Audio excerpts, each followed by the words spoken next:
बिहार विधानसभा चुनाव के दौरान जेडीयू और भाजपा के अंदर अब जो खींचतान है निकल के मंच पर दिखाई देने लगी है।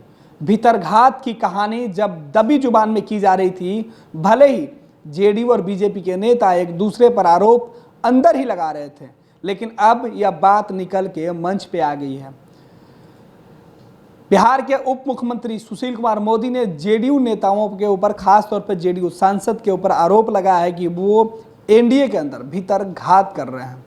बिहार चुनाव में एनडीए अपने घर की लड़ाई से परेशान है। भीतरघात की कहानी ऐसी है कि हर सीट पर कहीं ना कहीं बीजेपी और जेडीयू के नेता एक दूसरे का रास्ता काटते नजर आ रहे हैं। अब तक दबी जुबान से भीतर इसकी चर्चा हो रही थी, लेकिन अब खुले मन से भीतरघात का ऐलान किया जाने लगा है। भागलपुर विधानसभा सीट पर जेडीयू सांसद के रवैये से बीजेपी खासा नाराज है। भागलपुर में जिन सीटों पर बीजेपी ने उम्मीदवार उतारा है, वहां उसे जेडीयू सांसद का साथ नहीं मिल रहा है। पार्टी का आरोप है कि जेडीयू के स्थानीय सांसद अजय मंडल बीजेपी का साथ नहीं दे रहे हैं।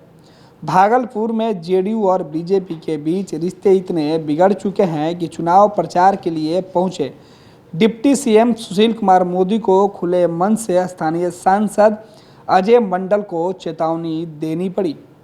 सुशील मोदी ने जेडीयू सांसद अजय मंडल को आड़े हाथों लेते हुए कहा कि मुझे मालूम है कि सांसद गठबंधन विरोधी काम कर रहे हैं।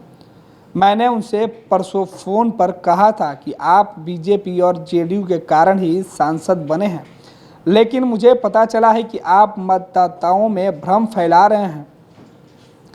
लोकसभा का चुनाव भी आएगा और उस वक्त आपको जवाब दिया जाएगा। दरअसल एनडीए के चुनावी अभियान से अजय मंडल ने अब तक दूरी बनाए रखी है। डिप्टी सीएम के कार्यक्रम में भी अजय मंडल शामिल नहीं हुए। सुशील मोदी के चेतावनी के बाद जेडीयू सांसद अजय मंडल ने कहा कि टीम को जरूर कोई गलतफहमी हुई है, मैं गठबंधन विरोध में कोई काम नहीं कर रहा हूं।